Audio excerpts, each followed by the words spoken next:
Assalamualaikum warahmatullahi wabarakatuh. Perkenalkan, nama saya Zikra Albana dengan NIM 2314010223. Ingin memenuhi tugas mata kuliah tafsir terbawi tentang penafsiran surah At-Tahrim ayat 10 sampai 12. Sebelumnya saya akan membacakan ayatnya yang berbunyi: Bismillahirrahmanirrahim. ضرب الله مثالا للذين كفروا امرأتا نوح وامرأتا لوط كانتا تحت عبدين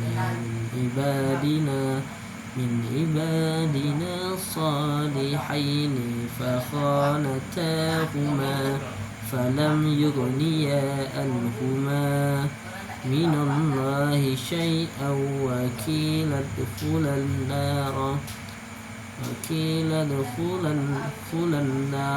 مع الداخلين وضرب الله مثالا للذين آمنوا امرأة فرعون إذ قالت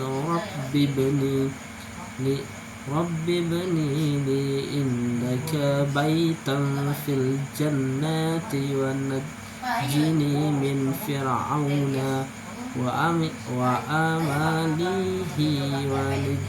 ونجني من القوم الظالمين ومريم ابنة عمران التي أحصنت فرجها فنفخنا فيه من روحنا وصدقت بكلمات ربها وكتبه وكانت من القانتين. Sadaqallahul azim. Artinya, Allah membuat perumpamaan bagi orang-orang kafir, istri Nuh dan istri Lut.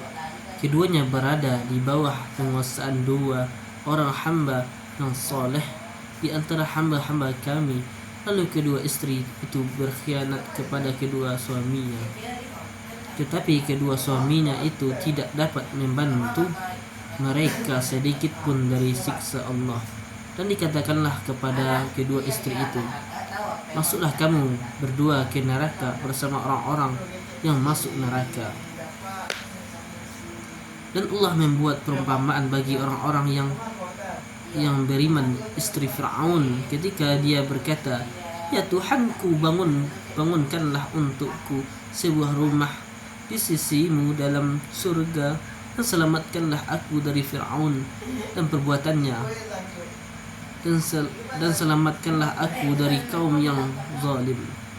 Dan Maryam putri Imran yang memelihara kehormatannya, maka kami tiupkan ke dalam rahimnya sebagian dari ruh ciptaan kami, dan dia membenarkan kalimat Tuhannya dan kitab-kitabnya, dan dia termasuk orang-orang yang taat.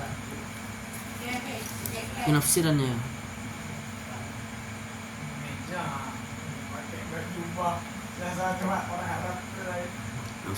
adalah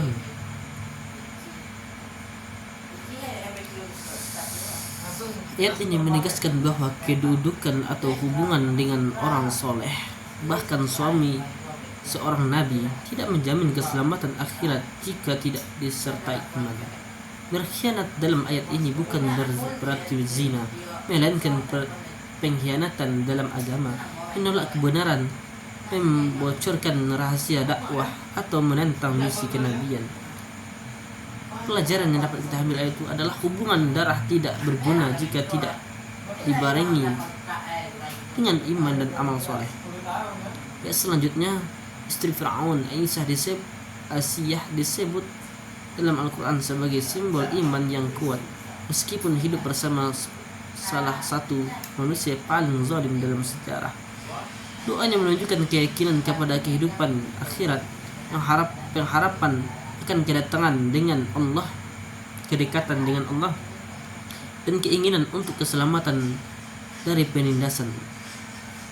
Iman bisa tumbuh di tempat paling gelap sekalipun, dan seseorang bisa menjadi mulia bukan karena pasangannya, tapi karena ketakwaannya. Selanjutnya, Maryam binti Imran adalah simbol kesucian, iman dan ketundukan sempurna kepada perintah Allah. Menjaga kehormatan berarti menjauh dari segala perbuatan tercela. Allah mengangkatnya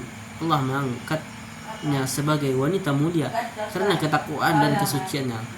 Roh kami merujuk pada ruh yang ditiupkan melalui malaikat Jibril hingga ia mengandung Nabi Isa alaihissalam secara mukjizat. Ayat ini penjelasannya, Maryam menjadi teladan perempuan suci, taat dan sabar dalam menghadapi ujian, serta sangat percaya kepada wahyu ilahi. Sekian penjelasannya serta penafsirnya. Assalamualaikum warahmatullahi wabarakatuh.